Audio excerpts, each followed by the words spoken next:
All right, we're back for another midweek session here with myself, Charlie Burris. That is Zach Reagan of A to Z Sports. I guess I'm also of A to Z Sports. Don't know why I'm putting it that way, but this is the Big Orange Podcast, another midweek segment, and we were just going to talk about some stuff that's happened, and then give our predictions for the playoff because we just thought it would be fun. Obviously, it's in a couple of days. We've already given our prediction for Tennessee's game against Clemson in the Orange Bowl. And you can find that on the full episode of the Big Orange Podcast that we did on Tuesday afternoon. Go listen to that, see what we said. I think we're also going to post it as a separate clip in itself. But what we're doing here is just kind of tidbits like we have been doing, sort of odds and ends that have happened in the last couple of days. And specifically, Tennessee and, or I guess Josh Heupel and Dabo Swinney, and then also some assistant coaches in the last few days have had these press conferences. Some stuff has happened. We were just going to hit on it. But Zach, what's up, man? I can't believe this game's finally here. It's like, oh, wow, it's actually tomorrow night after all this build-up and hype. So it's really don't know what to expect. I'm very intrigued to watch this game and see how it all goes down, especially after listening to the coordinators and a lot of the players and Josh Heupel and Dabo speak today. It's been a lot of interesting things said the past couple of days. It definitely has been, and we'll talk about it all. But I think it was funny yesterday. I saw a tweet. I think it was from like Fox College Football, and it was like, "Here's every team that's looking for their first win in New Year's Six bowl games," and it was like Tennessee, Michigan, and somebody else that had TCU? won, maybe, and all of the teams had won almost every New Year's Six bowl game. I mean, at some point now they haven't won it since obviously college football history started when the playoffs started. We all know that there was no history before then, especially if you talk to certain fan bases of certain teams. That's definitely the truth. But yeah, I mean, Tennessee has won the Cotton Bowl, or not the Cotton Bowl, has won the Orange Bowl. Obviously, the Fiesta Bowl and all of these other ones that are New Year's Six too is stupid. But anywho, rant aside there. Assistant coaches talked. I think the most significant thing that was said where it got fans a little riled up was Joey Halsey, I think, said that there's going to be a quarterback competition. Then today, the quarterback competition in the offseason after this game happens. And then today, Josh Heupel all but confirmed that. Do you think this is significant? Does that, I mean, I feel like everybody thought, oh, well, it's Joe Milton, unless it's not. But them saying it before this game ever happens is interesting. Yeah, I mean, I think it's a couple of reasons that they're doing this. One, I think it's just the right way to approach it. I mean, you go from a Heisman Trophy contender quarterback in Hendon Hooker, and you're going to have a new guy next year. You knew you're going to have a new guy next year, regardless of Hooker's ACL injury.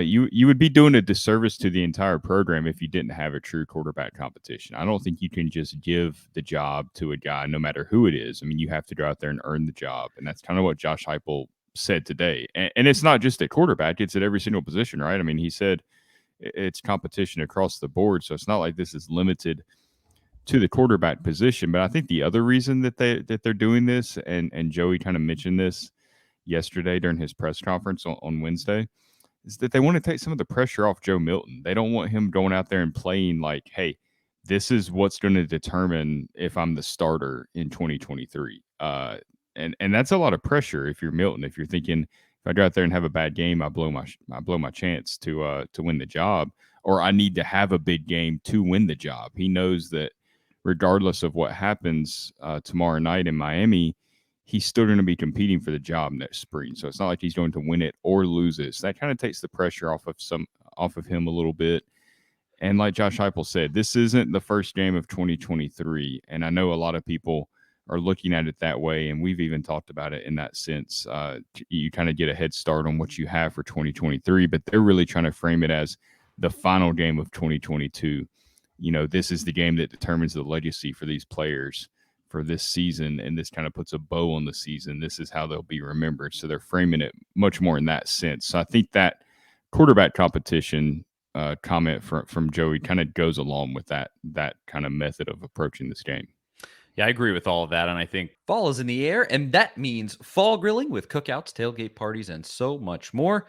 Luckily, the flavor experts at Omaha Steaks have made it easy to savor all the flavors of fall with their mouthwatering assortments of perfectly aged steaks, ultra juicy burgers, and easy to prepare comfort meals that are ready in a flash. And now is the perfect time to load up on all this incredible flavor and take advantage of 50% off site wide by shopping their friends and family sale. Go to omahasteaks.com and use my promo code Vols, that is VOLS, at checkout and get $30 off your order. And guys, I've said it in these ads for weeks now.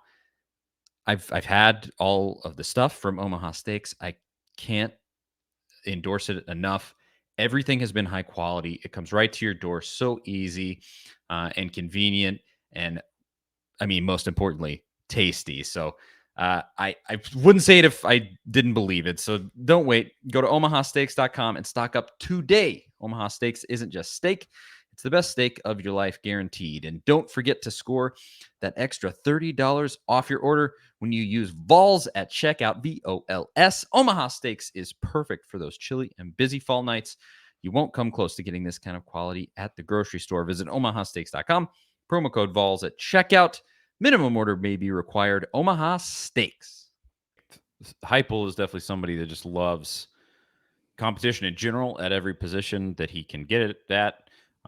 Quarterback in particular. I mean, you just look a year ago. I think he would have probably even brought in more quarterbacks than he had to give it the opportunity, but sort of brought in Joe Milton last second. You forget they had like 5 at one point.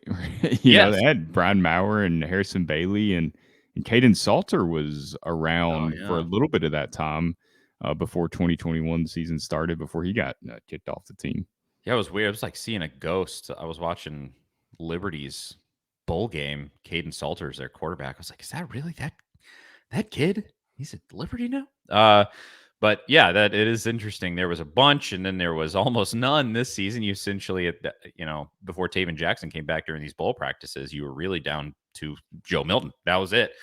Heupel wants all that competition. Can't blame him. He wants those guys to compete at the highest level that they can, and so I'm all for it. We even said it, I think, on the podcast just a couple days ago. Like, everybody just kind of blowing off like the fact that Taven Jackson is a guy that exists. And who knows, maybe he finds a revelation, gets his act together and becomes the guy in the offseason. Because yeah, I mean, if you can't stop the overthrows with Joe Milton, I think that leash is not going to be super long. And so yeah, I think you gotta be thinking in that direction. Now, does Nico hop Taven, and then Taven transfers, and then you're looking for a transfer? A lot of different things could happen there. Who knows? But this is not something that I thought was too off the wall, too crazy for these coaches to say. The timing is probably the most interesting part, but is what it is. But was there anything else with those press conferences that sort of stuck out to you, or more on the quarterback competition thing? Well, I think with the quarterback conversation there, specifically for this Clemson game, you mentioned Taven Jackson. Joey Hosley did mention that he's looking like his old self out there. He's running around throwing the ball. I don't know what that means for his status as the backup. He didn't necessarily say that he's 100% like going to be a full go for the game, but he did mention that he's out there practicing it and looking like I said, like his old self. So I think that's really important for this game. You hope that you don't see Taven Jackson at all. If you do, you hope it's up because Tennessee's up by 30 points in the fourth quarter and they just get a chance to get him in. Like, I mean, obviously that would be nice, but the biggest thing is if he's available, it gives you more security in using Joe Milton's legs. And when he's 6'5", 245 pounds, playing against a pretty good defense, you got to plan on him playing off schedule a decent amount tomorrow night. You got to think Clemson's going to be able to beat some protections and get to him at some point. So you want to see him use his legs. You want to see him not sliding. I mean, I don't want him going out there and getting hurt and being reckless, but you want to see him be physical. If you're 6'5", 245, you should be able to take some hits from some DBs and some linebackers, and he's bigger than the guys that are going to be hitting him. So that's a huge opportunity for him and for this offense in a way that they can maybe make something out of nothing against Clemson, because inevitably they're going to be in some of those situations. Hendon Hooker was really good at that this season. It'd be nice to see if Joe Milton can kind of be that guy. We saw him show some of that physicality at times this season. He didn't have a lot of chances to run, but I remember early in the year against Ball State, you saw him. He's almost close to going out of bounds. It's a 20-yard run. He'd already got the first down. Go out of bounds, you got the first down, and he looked for the contact and he took it on and showed that he can be a physical runner. So it'd be interesting to see if Taven's available, if that kind of pushes Heupel on them towards letting Milton run a little more.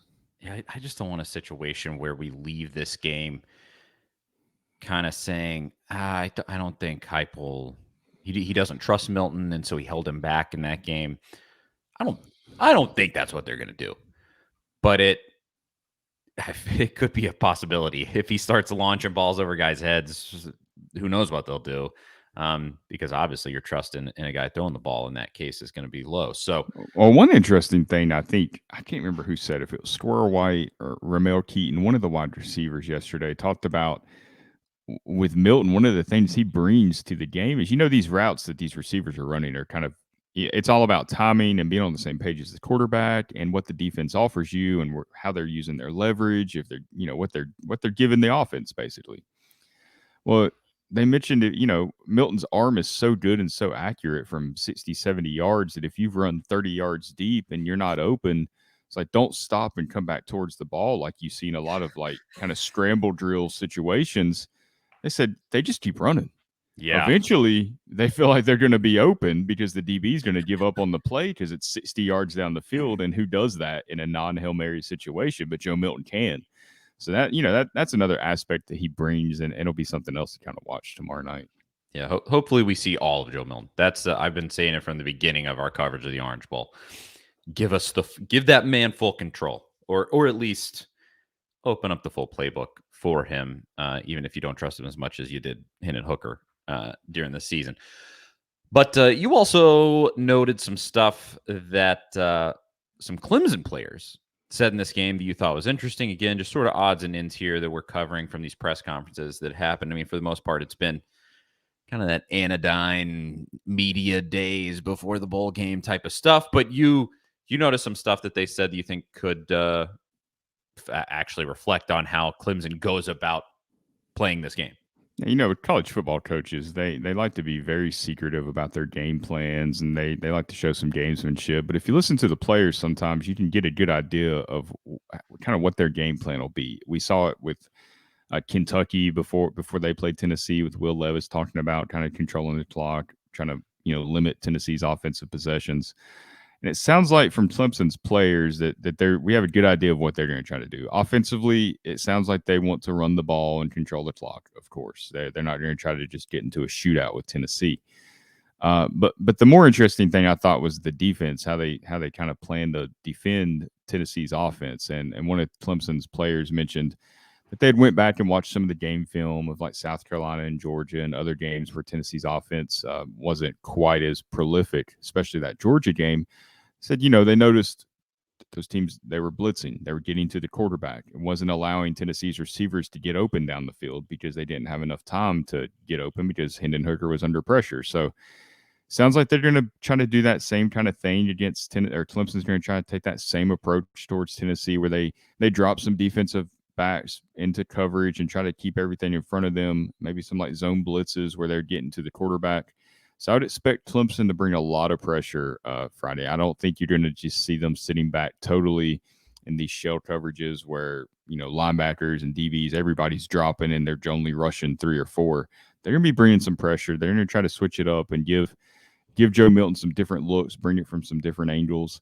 So the offensive line plays are going to have to be on point. The running back protection, pass protection will have to be on point. I think that'll be critical in this game to give Joe a little extra time to get the ball down the field. And most importantly, Joe Milton's recognition of these blitzes has to be on point. If he can pick it up and recognize it, Tennessee can beat it like they've done it at times this year. But if Clemson starts bringing some exotic looks that Joe Milton gets confused and he doesn't know where the pressure's coming from, I mean, it could get ugly real fast. It is interesting because I think one of the big talking points leading up to this game has been, oh, well, the opt out of Clemson's best defensive lineman and then sort of an injury opt out situation with another good defensive lineman that they have. Fact is this, they're still good on the defensive line even without those guys. I mean, it's a good unit. Clemson has recruited at a pretty high level. Not at the level of your Georgias and your Alabamas. Not that Alabama's defense could stop Tennessee this season, but still, that they're not going to have a Will Anderson out there. But I mean, they're just 4 and 5 star guys. That's how Clemson has recruited. So yeah, I mean, when they say that, I would say take them seriously. Don't don't sleep on the fact that Clemson's defense could f you up pretty good, even without their arguably their best player there. But this whole game kind of, it seems like it's just coming down to can Joe Milton make the plays where Tennessee's going to have enough points to win this one? Because Tennessee's defense can only do what they can do. At a certain point, they are out physicaled, outmanned, out just big boyed. And it feels like a pretty distinct possibility in this one that's going to happen, especially late in a game if they're running out of depth and things like that. Obviously, Jeremy Banks is not playing, so you're already a little thin at certain positions. It just that could happen. And can Joe Milton answer? And in this case, it's not. Not only are we not sure exactly what Joe Milton will do, but Clemson is certainly not going to make it easy on him. So, I chose Tennessee to win this game. So, I say all of that. Thoughts?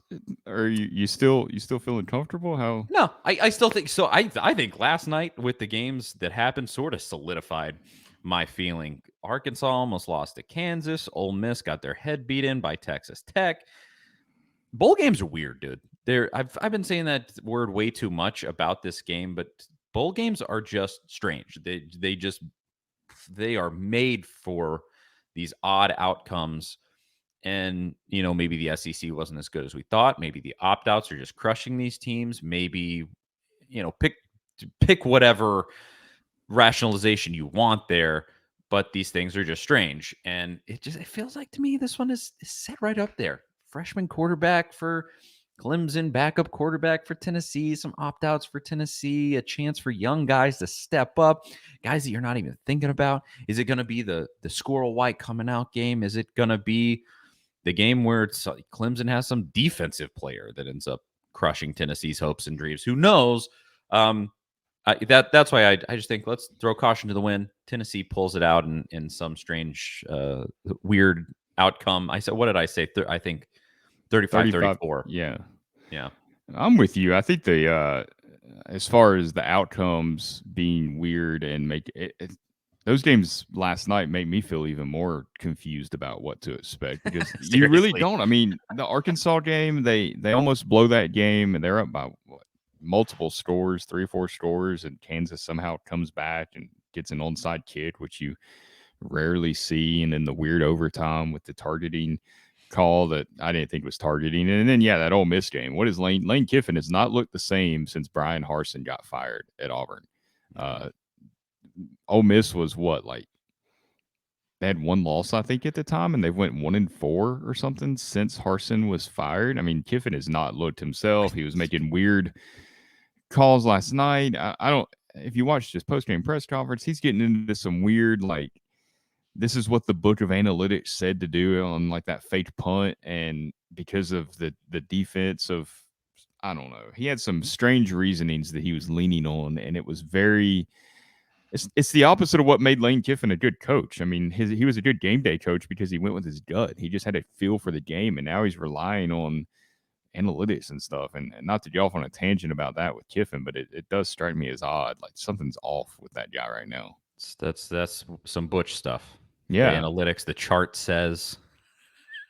We always kind of bring it back to Butch's stupidity in some of these comparisons, but he did that. I don't know. He is the standard for dumb decisions. That's imagine being Butch. Everything of idiocy. Literally, when it comes to a chart, when it comes to poor game day decisions, cliche comments. I mean, when Dabo made that comment about God's name, image, and likeness, there was instantly Butch Jones comparisons because there's just that kind of stuff that he said. So everything bad you can do as a coach, people just universally relate it to Butch Jones, even outside of Tennessee, which is doesn't say much for him. As they should. Butch deserves it. He brought that on himself. But was there anything else with those press conferences that you saw that you wanted to Yeah, I touch think on before we go to these final predictions? I thought one really just interesting tidbit that came. I think it was Joey Hosley that was speaking on Wednesday, talking about the early enrollees being at the Orange Bowl, and like what a great thing for them to be able, like Nico and all these other guys, to be able to go to Miami, and this is like the best outside of like the Sugar Bowl. This is really it's one of the best bowls that you can be in that's not in the playoff. I mean, this is as much hype as a non-playoff bowl game can get. I mean, they've been treated first class down there. You don't get that at all these bowl games. I mean, they've had these different outings. They've been on yachts, eating dinner, these beach days, all this really fun stuff that they've been able to do and experience. And it gives, I mean, Nico and the rest of these early enrollees that they're on the team, they've been with the team for 2 weeks.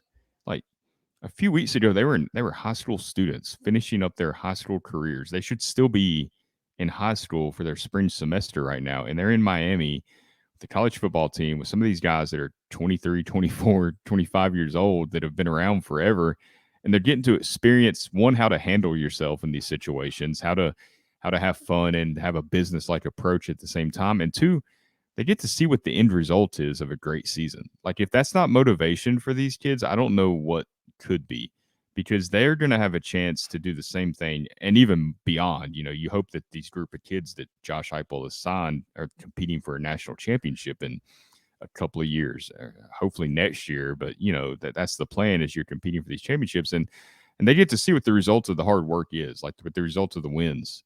They're not at the Liberty Bowl or one of these other Birmingham Bowl or something like that. That's not that exciting. They're on a huge stage. So I think I'm not saying it's like a game changer and it's going to be the reason Tennessee wins a championship or something, but I think it's good for them to see all this. I think it's amazing because you have guys that should still be in high school and they're seeing things that, if Tennessee was 20 years out in the wilderness since the last time they played a game like this, you went 4 or 5 whole recruiting cycles without having dudes that experienced a bowl game like this. I mean, and they're seeing it on day one, essentially. Yeah. That's wild. And you know what else they're seeing? They're seeing, like I kind of mentioned, they're seeing how to handle themselves and how to prepare. They're seeing, like Joey Hosley telling the story about walking into the lobby and Hendon Hooker sitting there, who's on crutches because he's already had his ACL surgery. And he's sitting there with Joe Milton going through the call sheet, quizzing Joe on the game plan and what he needs to be looking at, what he needs to be looking for. And Hendon Hooker's never going to take another snap at Tennessee. He's done. He's going to the NFL, but he still cares deeply about the program, about Joe Milton, about he wants Tennessee to win as bad as anyone. And those other quarterbacks and players are seeing that. Like they're seeing, like, that's how you prepare. That's how you get to the next level. So even though these guys aren't going to be like teammates in a game with Hendon Hooker, they're still getting, to learn from Hendon Hooker just during this short time that he's around the program. And they're seeing what it, that says a lot about the culture too. You have a guy that, you talked about the opt-outs. I mean, even Jalen Hyatt's down in Miami. You've seen on his Instagram story that he's around the team still, even though he opted out. So you see other SEC programs like LSU and the deal with Keishawn Butte and saying that he's coming back, and all of a sudden he's not playing in the bowl game. Then he's declaring for the draft, and there's just all this uncertainty, and it's just this weirdness. And it hasn't. You don't have that at Tennessee right now, where maybe you have in years past. So I don't know. It's just a lot of benefits to it that I think Tennessee fans should be really excited about. Absolutely. It's great to see, and hopefully it does have the effect that we're hoping that it does. It's all speculation. I mean, it's the first year that this has ever been allowed. So speaking of Keishawn Butte, Josh Heupel should man. be on the phone right now trying to get that guy out of declaring for the draft, come to Knoxville, play one season. We know he's extremely talented. I mean, he's a Jamar Chase type talent. Go play in Knoxville one year. Go catch 15 touchdowns like Jalen Hyatt or more, and then go be a top 10 pick, because that's what you would be. And Maybe he's too There, much of a head case for that. I don't know the yeah, whole story down there. I think some of it's Brian Kelly as well. I mean, their relationship got off to a rocky start to begin with. So I don't know the full story down there, but man, I think it's worth a phone call just to see where his head's at. yeah. There's some disconnect there where he's. I don't know what has happened there, but the whole like LSU statement was like he's still enrolled for the spring semester, even though he's sitting out of the bowl game, and then he comes in and goes, "I'm declaring for the NFL draft." I'm not sure what happened there, but I will take his talent if he were to Yeah, come. that'd be And a game changer. yeah, I mean it's and you look around at some of these guys in these bowl games, like watching Jalen Daniels last night at Kansas, man. Who wants to still be in Lawrence? Come to So Knoxville. I can't believe the Western Kentucky quarterback is staying. I Yeah. mean, good for Tyson Helton, former Hmm. Vols offensive coordinator, and I like seeing him have some success because the man put in his time working a year with Jeremy Pruitt. He deserves it. But yeah, that's good for him. It's just kind of surprising. And his offensive coordinator, actually, I saw today, his offensive coordinator is leaving for Washington State, I think. Washington State. Yeah. Yeah. But we'll end with a couple of playoff predictions. But I'll throw in a plug here, promo myself, Jonathan Crompton, and Kayla Anderson of 104.5 The Zone in Nashville. We'll be doing a halftime post game show during Tennessee's bowl game during the Orange Bowl. So the typical thing that Crompton and I have done for 2 whole years now, halftime post game. And we're just talking about the game, and then we're gonna throw in some talent from 104.5. Kayla is on the morning show over there with Ramon Foster, great VFL, and Will Bowling. I believe they're both going to be at the bowl game. And so Kayla's going to be helping us out. We have a great relationship with those guys. 104.5. They're some of the best in Tennessee media. And she's going to come hang out and be on the halftime and post game show with us. And so watch out for that on all the A to Z socials, YouTube, Facebook, Twitch, wherever. I think it's also going to be on 104.5's socials too. I think we're going to be posting it there. So watch out for all of that stuff. If you watch 104.5, go there. If you watch it on A to Z, go there and check us out at halftime post game. All right. We'll finish with this. Georgia and it's Georgia. Oh, I was about to say Georgia TCU. It's not. TCU is actually number 3. Georgia Ohio State, and then Michigan TCU. Do you foresee any upsets here, Zach? What are your predictions for the first round of the playoff? And then we'll talk about the final next week. I mean, historically, the playoff games have become very, very boring. Like one of the only good ones was that Oklahoma Georgia game when Kirby's early years and Baker Mayfield. Like that was one of the more fun college football playoff games I'd ever seen. So I don't foresee a game like that. I think it's going to be more of what we've tend to get in these games. I think Georgia will have a pretty easy time with Ohio State. Like Ohio State's obviously a talented team, and they deserve to be in the playoff just based on what everybody else didn't do. Not really so much what they did, but they are the team that should be in just based on, like I said, Tennessee and then Alabama losing those extra games. I don't see them being able to score on Georgia's defense. I mean, if Tennessee wasn't able to, I just don't see Ohio State being able to. And Georgia's offense, we've seen like they can kind of have their way with people because they can just out physical you. Like you can't stop their tight end, and Stetson Bennett's good enough to get him the ball. So I think they win pretty easy. I think they win by like 3 touchdowns. I do too. Ohio State, they really think they got something special here, but they backed their way into the CJ playoff. Stroud's going to get really exposed against that Georgia defense. Yeah, he's been. What's the old phrase my dad used to say? Cruising for a bruising.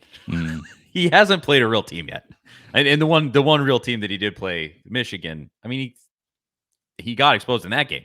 Yeah, Michigan on the season statistically was a better defense even than Georgia. Yeah, they played much lesser competition, but still they were. And Stroud was embarrassed in that game. I mean, just made some really horrific plays, and that was at home in a very friendly environment. This is going to be in the Georgia Dome. Going to be a ton of Georgia fans there. It's going to be really loud. Third time they've played in the Georgia Dome this season, or Mercedes-Benz, whatever it is now. Yeah, I guess SEC championship game. They played a neutral site, and they against Oregon, and they played this one. Odd. Must be nice to be able to Good do for that. them, I guess. Yeah, I mean, you kind of get what Yeah, you want there. You get everything works out for you just perfect. freaking Georgia. I think Keely Ringo intercepts CJ Stroud at least once. I think he's going to Yeah, have a big game. that guy's a monster, Yeah. and he's coming back, which has to come back. He hasn't. Yeah. I mean, he can't leave. Ugh, gross. Yeah, I think Georgia runs away with that one. Michigan, TCU. I don't. I mean, I guess we can give a final score prediction. I mean, I think it's gonna be ultimately they maybe hang around for a half. I'll say 41-20, something like that. Yeah, I'd probably be in that same range. I think Michigan wins pretty easy too by a couple of touchdowns. I mean, I've come around on TCU a bit. I like Max Duggan. I really liked Yeah, watching him in the Big 12 championship game. The kid, like, he's the only reason that they really had a shot there to kind of hang on. But he leaves it all out on the field. But I just don't think that's enough. That, like you said, that Michigan defense is pretty underrated nationally when you talk about Georgia getting all the attention, deservedly so, and they played better teams, but Michigan is, really good defensively. So I think they'll have their way with TCU. Maybe, like you said, maybe they do hang around a little bit, but I don't like, again, TCU deserves to be there, and I'm a little higher on them than I was maybe at the end of October, early November, when we were having those conversations about them in Tennessee. I think they played some pretty decent teams down the stretch that kind of changed my opinion of them, but I still don't think they're like a national championship contending team. no, you compare the talent. Michigan has just Yeah. stacked top 5 class on top 5 class on top 5 class. Eventually, it was going to pay off for them, and it has the last 2 years. Now I do wonder if like the Jim Harbaugh NFL flirtations, all that stuff is coming back up. Like there's talk about him with the Colts and maybe Yeah, the Broncos, because there's some Stanford connections there with the Broncos ownership and Jim Harbaugh, obviously. Like we talked earlier about how that affected Lane Kiffin. Maybe does that impact Harbaugh in this? Because that's those conversations are probably already happening a little bit behind the scenes. So are they fully focused? I think that's the only thing I could see that would maybe give TCU a chance in this game.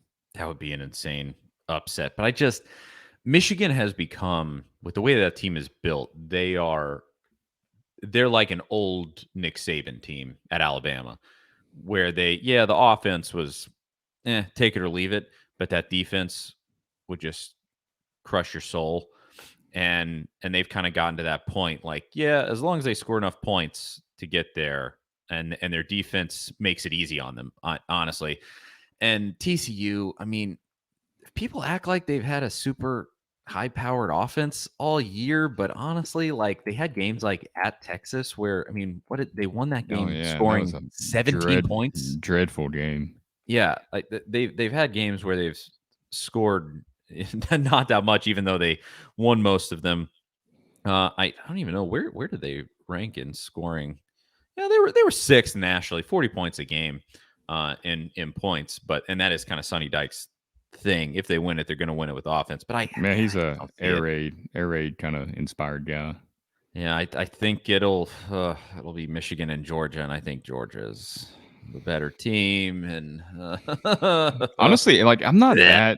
I'm just not that intrigued by this playoff because of that. No, Because it's just like, okay, Georgia's gonna run away with it. Like we all know it. We're just waiting for it to happen. TCU's not like they don't like Alabama, Tennessee. There are several teams that I think would give Michigan a better game than TCU, but they didn't win the games they had to win to get there. yeah, is what it is. Yeah. I mean it, and I wouldn't even be happy if Ohio State. Well, I would be if Ohio State beat Georgia. Yeah. I, So out of these four teams, who are you pulling for? Who do you want to win the championship? well, TCU. I mean, I would be more than happy to see TCU win that.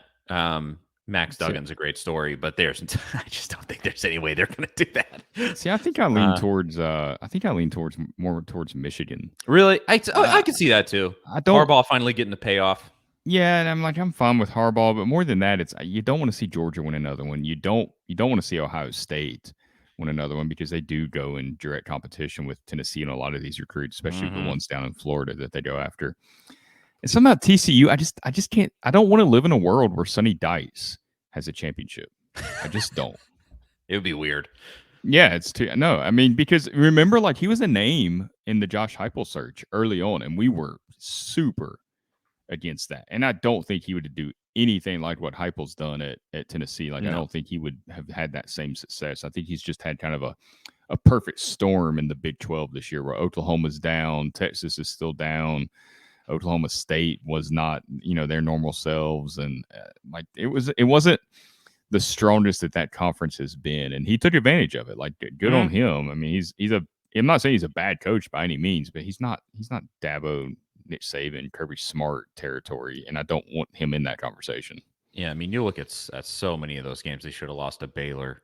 They should have, there was a whole set of games where they just squeaked by. And yeah, I guess Michigan would be it probably. Now that I'm thinking about it, yeah, Ohio State.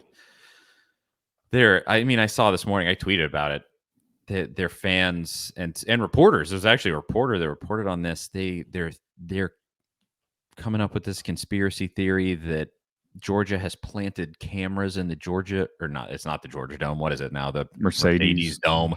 They've planted cameras in there and they're spying on their practice, essentially building in excuses for when Georgia beats their head in on Friday or on Saturday.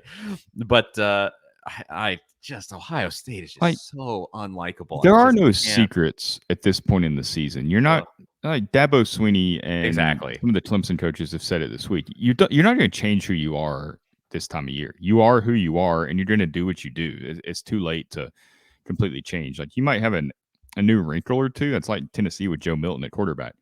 I'm sure they'll have a couple of different wrinkles and some things that play to his strengths, but the offense is what it is, and they've pretty much said that all week. So there's not a lot. Yeah.